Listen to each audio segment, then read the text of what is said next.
ব্যাপার পাতলা ভাই? এরকম ব্যবহারের মানে কি? কে রে ভাই, আমি এবার কি করলাম? আমি তো কোনো কথাই কইলাম না। কে কথা কবে না কে? আমি নতুন দুইটা কলস কাঁধে করে একটা জলজ্যান্ত মানুষ তোমার সামনে দিয়ে হাইটে চলে গেলাম, তুমি তার কারণটা জিজ্ঞেস করবে না? ওরে ভাই, জিজ্ঞেস না করেই তো বুঝতে পারিছি তোর আগের কলস কান ভেঙে গেছে, তাই নতুন কলস কিনে নিয়ে যাচ্ছ। আহা, তুই তো নিজেই কইছিলি যে মাটির জিনিস গুতে মিতে লেগে তো ভেঙে যাবেরই পারে। হ্যাঁ, আমি কথা কইছি, কথা সত্যি। কিন্তু এই অর্ধেক সত্যি শুনে চুপ করে বসে থাকলে তো হবি না। আমার কলসটা তো স্বাভাবিকভাবে ভাঙে নাই, পুরো ঘটনাটা তোমার জানা লাগবে। আচ্ছা ঠিক আছে, কত কেবা করে তোর কলস ভাঙিছে জানিয়ে রাখি। তুমি চিন্তা করে দেখো পাতলা ভাই, আমি জালাল ভালো থাকার জন্য, সুস্থ থাকার জন্য কত চেষ্টা করতেছি, অথচ ওই দুই শয়তান মুসা আর উত্তম শত্রুতা করে বিনা উস্কানিতে খালি আমার মাথা গরম করে দেয়। কে রে, মুসা আর উত্তম তো তোর বন্ধু মানুষ, তারা কি জন্য তোর মাথা গরম করবে চায়? সে কথা আমাকে জিজ্ঞেস করতে চাও কিসের জন্য? তাগরের কাছে যাই জিজ্ঞেস করে দেখো। আচ্ছা পাতলা ভাই, তুমি কও, এই গরমের দিনে আমি যে ঠান্ডা চা খাই, এই কথাটা কিরা না জানে? আমি মজনুর দোকানে গেছি ঠান্ডা চা খাওয়ার জন্য, যাই অর্ডার দেবো দেবো, হঠাৎ করে ওই দুই শয়তান মুসা আর উত্তম জিজ্ঞেস করে কি, তোর সুন্দরী বউ ক্যাব আছে দোস্ত? ক্যাবা ঠেকে আবার কয় সুন্দরী ভাবির খবর না নিলি হয়। এই কথা শোনার পর কার ঠান্ডা মাথা গরম না হয় কও তুমি? ওরে বউ সুন্দরী হলি বন্ধু বান্ধব ওই রকম একটু খোঁজ খবর নেই রে জালাল।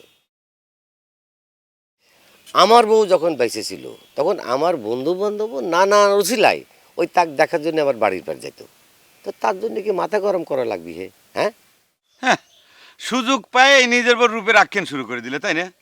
তোমার বর সাথে আমার বর তুলনা চলে? তোমার বউ যে সুন্দরী ছিল এই কথা অন্তত আমি মানবে পারলাম না। গার রং সাদা ফ্যাকাশে হলি পরে সে সুন্দরী হয়ে যায়, তাই না? হয় কি না হয় সেটা তো বোঝাই দিতে পারতাম রে জালাল। কি কব, আমার বউটা বাইচে নাই।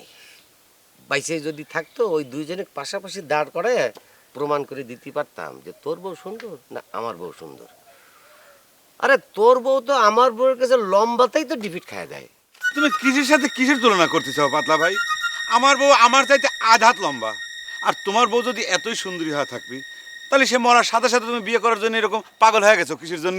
হ্যাঁ, এই সারা পাগল হওয়ার কি আছে? আমি কি বুড়ো হয়ে গেছি নাকি? আমার পুরো জীবন পড়ে আছে। আমি কি বউ ছাড়া থাকবো? হ্যাঁ, আমার কোনো ভবিষ্যৎ নেই। নিজে একটা সুন্দরী বউ পাইছে দেখে মনে করেছে আমরা পাবো না, না বিয়ে করে তোকে দেখাই দেবো না। আচ্ছা ঠিক আছে, পারলি দেখা দিও। তাই আমিও তোমাকে একটা কথা কয়ে রাখি পাতলা ভাই, আমার বউ সুন্দরী হোক কানা হোক, সে আমার বউ। আমার বউ এক কিসের জন্য এত কথা হবি? আমি তো সেটা সহ্য করবো না।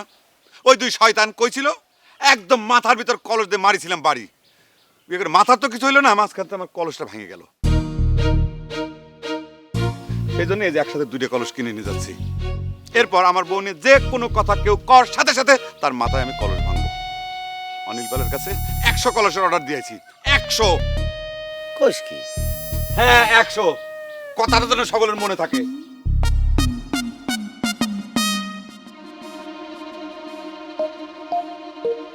কলসা দড়ি নিয়ে পানির ডুবে মরা লাগবে নি হে। সুন্দরী বউ কয়দিন থেকে দেখো নি, এক নম্বর বায়ু ছাড়া।